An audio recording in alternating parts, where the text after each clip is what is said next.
Breaking news చూస్తున్నాం. Telangana assembly ఎన్నికల నేపథ్యంలో పోలీసులు జరిపిన తనిఖీల్లో బుధవారం ఒకే రోజు రికార్డు స్థాయిలో సీజ్ చేశారు. మొత్తం 35.52 కోట్ల విలువ చేసే నగదు, మద్యం, ఇతర వస్తువులను జప్తు చేశారు. దీంతో బుధవారం నాటికి రాష్ట్రంలో సీజ్ చేసిన నగదు, ఇతర వస్తువుల మొత్తం విలువ 165.81 కోట్లకు పెరిగిపోయింది. బుధవారం 6.25 కోట్ల నగదును జప్తు చేయగా మొత్తం స్వాధీనం చేసుకున్న నగదు 77.87 కోట్లకు పెరిగింది. 7వ తేదీ నుంచి ఇప్పటి వరకు మొత్తం 8.99 కోట్లు విలువ చేసే 59,091 లీటర్ల మద్యం, 18,088 కిలోల నల్ల బెల్లం సీజ్ చేశారు.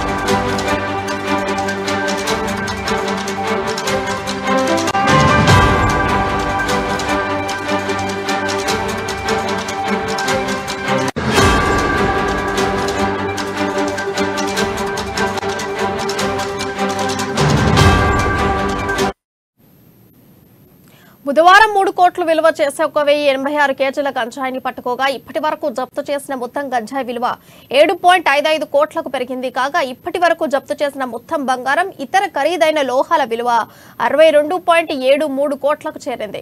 బుధవారం 2.3 కోట్లు విలువ చేసే ల్యాప్టాప్లు, కుక్కర్లు, వాహనాలను జప్తు చేయగా ఇప్పటి వరకు జప్తు చేసిన ఇలాంటి వస్తువుల మొత్తం విలువ 8.64 కోట్లకు చేరింది. దీంతో జప్తు చేసిన మొత్తం నగదు, ఇతర వస్తువుల విలువ 165.81 కోట్లకు చేరినట్టు రాష్ట్ర ఎన్నికల ప్రధాన అధికారి వికాస్ రాజ్ ఓ ప్రకటనలో తెలిపారు. కాగా 2018లో జరిగిన రాష్ట్ర శాసనసభ సాధన ఎన్నికల్లో మొత్తం 97 కోట్ల నగదు, 34 కోట్ల విలువ చేసే ఇతర వస్తువులను స్వాధీనం చేసుకున్నట్లు వికాస్ రాజ్ తెలిపారు.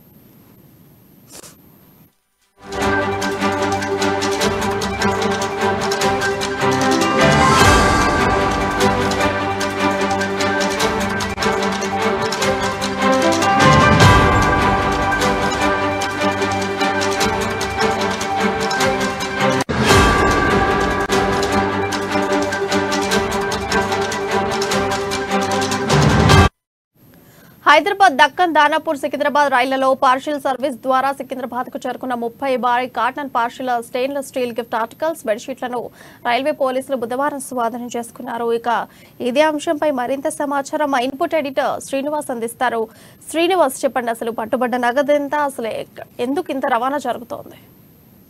రైట్ ప్రియా, ఏదైతే ఎన్నికల సమయం కావడంతో రాష్ట్ర వ్యాప్తంగా కూడా కట్టల కొద్దీ కోట్ల రూపాయల నగదును, అదేవిధంగా కిలోల కొద్దీ బంగారాన్ని, వెండిని, అదేవిధంగా కార్టన్ల కొద్దీ మద్యంతో పాటుగా చీరలు, ఇతర వస్తువులు, బహుమతులు ఏవైతుంటే వాటన్నిటిని కూడా పోలీసులు తనిఖీల్లో బయటపడుతున్నాయి. మనం చూసాం ఇప్పటి వరకు కూడా తెలంగాణలో ఏదైతే ఈ నెల 9 నుంచి కూడా ఎప్పుడైతే ఎన్నికల కోడ్ అమల్లోకి వచ్చిందో అప్పటి నుంచి ఇప్పటి వరకు చూసుకుంటే కనుక దాదాపు 103 కోట్ల రూపాయల విలువైన నగదును కావచ్చు, బంగారాన్ని కావచ్చు, మద్యాన్ని కావచ్చు, అన్నిటిని కూడా సీజ్ చేయడం జరిగింది. ప్రతిరోజు కూడా తెలంగాణలో ప్రతి ఒక్క చెకింగ్ పాయింట్ లో ఎక్కడో 1 లక్షల రూపాయల కట్టల కొద్ది నగదు లభిస్తుంది. అదేవిధంగా మనకి కొన్ని కిలోల కొద్ది బంగారం కూడా లభిస్తున్న పరిస్థితి మనం చూస్తున్నాము. దాదాపు చూసుకుంటే కనుక నిన్న మనకి ఒక అపార్ట్మెంట్ లో 2 కోట్ల రూపాయలను సీజ్ చేయడం జరిగింది. అక్కడ అంటే తెలుసుకోవచ్చు ఏ స్థాయిలో ఉందో మనకి. అదే మొదటి రోజు ఎప్పుడైతే కోడ్ అమల్లోకి వచ్చిందో అప్పుడు 9 కిలోల బంగారం పట్టుకోవడం జరిగింది. ఆ నెక్స్ట్ డేనే బంజారాహిల్స్ పోలీస్ స్టేషన్ పరిధిలో 3 కోట్ల విలువైన నగదును పట్టుకోవడం జరిగింది. అలా చూసుకుంటూ పోతే కనుక ప్రతిరోజు ఎక్కడో ఒక చోట మనకి ఈ మద్యం కావచ్చు, బంగారం కావచ్చు, వెండి కావచ్చు, ఇతరత్ర ఏవైతే ఓటర్లను ప్రలోభ పెట్టేందుకు ఏవైతే మార్గాలు ఉంటే అన్ని మార్గాలను కూడా ఇక్కడ ఎంచుకోవడం జరిగింది. ముఖ్యంగా ఇక్కడ చూసుకుంటే కనుక రవాణా వ్యవస్థలను ప్రధానంగా అక్కడ ఎవరైతే అక్రమదారులు ఈ డబ్బు తరలించడానికి వాడుకుంటున్నారో, మనకు ట్రైన్లో కావచ్చు, అదేవిధంగా ఆర్టీసీ బస్సులు కావచ్చు, ఇప్పుడు కార్లలో కావచ్చు, ఎక్కడ పడితే అక్కడ సాధ్యమైనంత వరకు ఈ నగదును కావచ్చు, బంగారాన్ని కావచ్చు తరలించే ప్రయత్నాలు అయితే ఖచ్చితంగా జరుగుతూనే ఉన్నాయి. పోలీసులు మొత్తం రాష్ట్ర వ్యాప్తంగా చూసుకుంటే కనుక 140 పైచిలకు చెక్ పాయింట్లు ఏర్పాటు చేయడం జరిగింది. అదేవిధంగా రాష్ట్రం లోపల దాదాపు 80 నుంచి 85 పాయింట్లు చెకింగ్ పాయింట్లు కూడా ఏర్పాటు చేయడం జరిగింది. ఈ నగదును కావచ్చు, ఏదైనా ఇట్లా హోటల్లో ప్రలోభ పెట్టేందుకు ఏ విధమైన బహుమతులు కావచ్చు, ఇతర నగదును తరలించాలని వీలు లేకుండా కట్టుదిట్టమైన భద్రతా చర్యలు చేపట్టినప్పటికీ కూడా ఇవన్నిటిని కూడా ఎవరైతే ఇవన్నీ తరలిస్తున్నారో వాళ్ళు భయపడడం లేదని మాత్రం ఇక్కడ స్పష్టమవుతుంది. ఎందుకంటే ప్రతిరోజు కూడా పట్టుబడుతున్నా సరే ఏదో ఒక దారిలో ఏదో ఒక చెక్ పాయింట్ దగ్గర లక్షల కొద్ది రూపాయలు సీజ్ చేస్తున్నారు. అదేవిధంగా బంగారాన్ని సీజ్ చేస్తున్న పరిస్థితి కనిపిస్తుంది. లేదా నిన్న ఒక అపార్ట్మెంట్ లో 2 కోట్ల రూపాయలు సీజ్ చేసిన పరిస్థితి. ఇలా చూసుకుంటూ పోతే కనుక ఎన్నికల సమయంలో దాదాపు ఇప్పటి వరకు వచ్చింది 103 కోట్ల రూపాయలు క్యాష్ తో పాటుగా బంగారం, ఇతర వాల్యూస్ అవన్నీ కలుపుతుంటే కనుక 103 కోట్ల రూపాయలుగా ఉన్నట్లు కూడా తెలుస్తుంది. అయితే వీటన్నిటిని కూడా ఐటీ శాఖకు పంపించడం జరిగింది. ఎవరైతే నిబంధనల విధంగా తరలిస్తున్నారో వాళ్ళ మీద కేసులు బనాయించడంతో పాటుగా వారి మీద జరిమానా కూడా విధించడం జరుగుతుందని చెప్పేసి కూడా అధికారులు చెబుతున్నారు.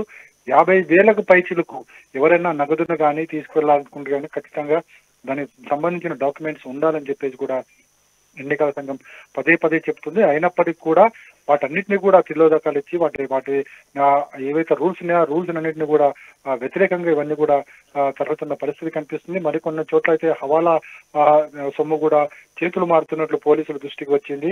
ఎక్కడెక్కడ గట్టి నిఘా ఏర్పాటు చేసినప్పటికీ కూడా పోలీసుల కనుసన్నల్లో జరుగుతున్నది మాత్రం ఇక్కడ పట్టుకోవడం జరుగుతుంది. కానీ వాళ్ళ కంటికి కనిపించకుండా ఇలా ఇంకా ఎంతో తల్లిపోతుందో అది కూడా గుర్తించాల్సిన అవసరం ఉందని చెప్పేసి కూడా విశ్లేషకులు చెప్తున్నారు. ప్రియా శ్రీనివాస్, ఇప్పుడు చూసుకుంటే రవాణా చేసి దొరికినటువంటి మద్యం కావచ్చు, బంగారం కావచ్చు, ఏ తరతర సామాగ్రి అయినప్పటికీ కూడాను అది పోలీసుల విచారణలో పలానా పార్టీది అని తెలిస్తే పోలీసులు వెంటనే తీసుకునేటువంటి చర్యలు ఏమై ఉండొచ్చు?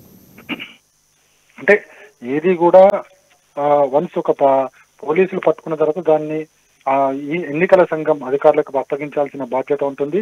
దానిలో ఇన్వెస్టిగేషన్ చేసిన తర్వాత అది ఏ పార్టీది ఎవరిది అనేది ఇన్వెస్టిగేషన్ క్షుణ్ణంగా పరిచేయాల్సి ఉంటుంది. ఎందుకంటే ఒక్కోసారి మరో పార్టీని ఇరికించే క్రమంలో ఇలాంటి అడ్డదిడ్డమైన కార్యకలాపాలు కూడా చేసే అవకాశం ఉంది. కాబట్టి పోలీసులు ఫస్ట్ ముందుగా ఏదైతే నగదు కావచ్చు, లేకుంటే ఇతర బంగారం, ఇతర వస్తువులు కావచ్చు, ఏవైనా దొరికితే కనుక ఫస్ట్ వాటిని సీజ్ చేస్తారు. సంబంధిత వ్యక్తులను అరెస్ట్ చేస్తారు. అరెస్ట్ చేసిన తర్వాత వాళ్ళని కోర్టులో ప్రొడ్యూస్ చేయడం, రిమాండ్ పంపించడం. అదేవిధంగా ఈ అరెస్ట్ క్రమంలో వీళ్ళు ఏవైతే పోలీసులు చెకింగ్ లో ఏవైతే బయటపడ్డాయో వాటన్నిటిని కూడా ముందుగా ఎన్నికల సంఘానికి తెలియజేయాల్సి ఉంటుంది. అదేవిధంగా నగదు దొరుకుతుందని ఐటీ శాఖకు అప్పగించాల్సి ఉంటుంది. ఇతర వస్తువులు ఏమైనా దొరుకుతుంది దానికి సంబంధిత అధికారులకు అందించిన తర్వాత దాని పూర్తి రిపోర్ట్ ను ఎన్నికల సంఘానికి పంపించాల్సి ఉంటుంది. ఆ తర్వాత ఎన్నికల సంఘం కేసులు నమోదు చేసి ఎన్నికల సంఘం ఇదంతా కూడా ఈ కేసులన్నింటినీ కూడా పర్యవేక్షిస్తుంది. సో ఇందులో పార్టీల ప్రమేయం ఉందంటే వాటి మీద కూడా చర్యలు తీసుకునే అవకాశం ఉంటుంది. అయితే ఇది వెంటనే తీసుకోవడం అనేది అసాధ్యం. ఎందుకంటే ఎన్నికల సమయంలో ఇక వీళ్ళు మొత్తంగా ఈ చెకింగ్ పాయింట్ల మీద ఎన్నికల కార్యకలాపాల మీద నిమగ్నమై ఉంటారు. కాబట్టి ముందుగా కేసులు నమోదు చేసి దాని తర్వాత ఇన్వెస్టిగేషన్ కొనసాగించినప్పుడు ఆ తర్వాత అదంతా కూడా ఎన్నికల సంఘం పర్యవేక్షణలోనే ఇదంతా కూడా కొనసాగుతుంది. ప్రియా, అయితే శ్రీనివాస్, చూసుకుంటే ఎలక్షన్ కమిషన్ ఎన్నికలు సజావుగా సాగాలని మల్లగుల్లాలు పడుతుంటే ఒదికు కోడ్ దృష్టికి తీసుకొచ్చినప్పటికి కూడా ఇంత రవాణా జరుగుతుంది అంటే ప్రజల్లో ప్రభుత్వం అధికార ఆర్డర్స్ మీద అసలు నమ్మకం లేకపోవచ్చా? అసలు ఏమి చేయలేరు అన్న ఇదితోటి ఇంత మొత్తంలో రవాణా చేస్తున్నారు అని మనం అనుకోవచ్చా? అంటే ఒకటి, ఎన్నికల సమయంలో అడ్డదారులు తొక్కడం అనేది ప్రతి పార్టీలో ఉంటుంది అని చాలా మంది చెప్తూనే ఉన్నారు. ముఖ్యంగా ఎవరైతే అభ్యర్థులు తమ గెలుపు కోసము ఎంతవరకు ఖర్చు పెట్టాలో అంతవరకు ఖర్చు పెడుతున్నారనేది స్పష్టంగా కనిపిస్తుంది. ఎందుకంటే ఎన్నికల సంఘం నిర్దిష్టంగా ఇంత మాత్రమే ఖర్చు చేయాలి అని చెప్పేసి ఒక రూల్ ఇప్పుడు విధించినప్పటికీ కూడా దాన్ని ఎవరు పట్టించుకునే పరిస్థితి. ఎందుకంటే ఇప్పుడున్న పరిస్థితుల్లో అంత తక్కువ ఖర్చుతోనే గెలవడం అనేది ఎవరి వల్ల సాధ్యం కాదు అనేది పార్టీ అభ్యర్థులే చెప్తున్నారు. ఎందుకంటే ప్రత్యర్థి అభ్యర్థి ఎంత ఖర్చు పెడతారో దానికి మించి ఖర్చు పెట్టాలి అనే ఒక ఆలోచన ఈ ప్రతి అభ్యర్థికి ఉంటుంది. కాబట్టి ఈ ఎన్నికల సమయంలో ధన ప్రవాహాన్ని కావచ్చు, మద్యం కావచ్చు, లేకపోతే ఇతర బహుమతులని ఓటర్లను ప్రలోభ పెట్టేందుకు చేసే ప్రయత్నాలు ఖచ్చితంగా అన్ని పార్టీల అభ్యర్థులు కూడా చేయడం అది సహజంగానే ఉంటుంది. అయితే దీనికి నివారించేందుకు ఎన్నికల సంఘం పదే దీనికి సంబంధించి కేసులు నమోదు చేస్తుంది. అదేవిధంగా అభ్యర్థి వెనక ఒక నిఘా కెమెరాలు ఏర్పాటు చేస్తుంది, అధికారులను ఏర్పాటు చేస్తుంది. అయినప్పటికీ కూడా ఇవన్నిటిని కూడా ఇప్పటికప్పుడే నియంత్రించడం అనేది సాధ్యం కాని పని అని మనం భావించాల్సి ఉంటుంది. ఎందుకంటే ఎన్నికల సంఘం అధికారులు ఇప్పుడు ఎన్నికల సంఘం పర్యవేక్షణలోనే మొత్తం సిబ్బంది అంతా పనిచేస్తుంది. కానీ ఇది సిబ్బంది పనిచేస్తున్నప్పటికీ కూడా ఎక్కడికక్కడ డబ్బు పంపిణీ అనేది ఖచ్చితంగా జరుగుతుంది. మనకి ఎన్నికల నాటికి మనకి దొరికిన దానికన్నా పంపిణీ అనేది చాలా ఎక్కువగా ఉంటుంది. ఎందుకంటే ఇది మనం చెప్పేది కాదు, పార్టీలే ఒకరికి తర్వాత ఒకరు ఆరోపణలు చేసుకుంటున్న పరిస్థితి. మనకి దుబ్బాక ఎలక్షన్స్ కావచ్చు, హుజూరాబాద్ ఎలక్షన్స్ కావచ్చు, మనకి మునుగోడు ఎన్నికలు కావచ్చు, ఈ ఎన్నికల్లోనే పార్టీలే ఒకరి మీద ఒకరు ఆరోపణలు, 100 కోట్లు అధికార పార్టీ ఖర్చు పెట్టిందని, లేదా బీజేపీ ఇన్ని 100 కోట్లు ఖర్చు పెట్టిందని, హుజూరాబాద్ లో ఎన్ని కోట్లు ఖర్చు పెట్టిందని పదే పదే పార్టీలు చెప్పుకుంటున్నవి. అంటే మనకి నేరుగా పట్టుబడ్డవి కొంత అయితే, పంచినవి ఓటర్లను ప్రలోభ పెట్టేందుకు ఇచ్చినవి చాలా ఎక్కువగా ఉంటున్నాయి. మరి ఇవన్నీ ఏ దారిన వెళ్తున్నాయి, ఎలా వెళ్తున్నాయి అనేది ఇప్పటికీ అంతు చిక్కని ప్రశ్నగానే ఉండిపోతుంది ప్రియా. అయితే శ్రీనివాస్, ఇప్పుడు చూసుకుంటే ముఖ్యంగా ఏ ప్రాంతాల్లో అధిక మొత్తంలో డబ్బు కానీ బంగారం కానీ రవాణా జరుగుతోంది? అంటే ఒక్క ప్రాంతం అనేది మనము స్పష్టంగా చెప్పలేము. ఎందుకంటే ప్రతిరోజు కూడా ఎక్కడో ఒక చోట, తెలంగాణలో ప్రతి చోట ఎక్కడో ఒక చోట. అంతెందుకు మొన్న ఈ మధ్యనే బెంగళూరులో పట్టుబడ్డ 50 కోట్ల రూపాయల్లో 8 కోట్ల రూపాయలు తెలంగాణకే తరలిపోయాయని చెప్పేసి అక్కడ అధికారులు చెప్పారు. అంటే అది ఏ పార్టీకి తరలిపోయింది అనేది మనకు తెలియదు.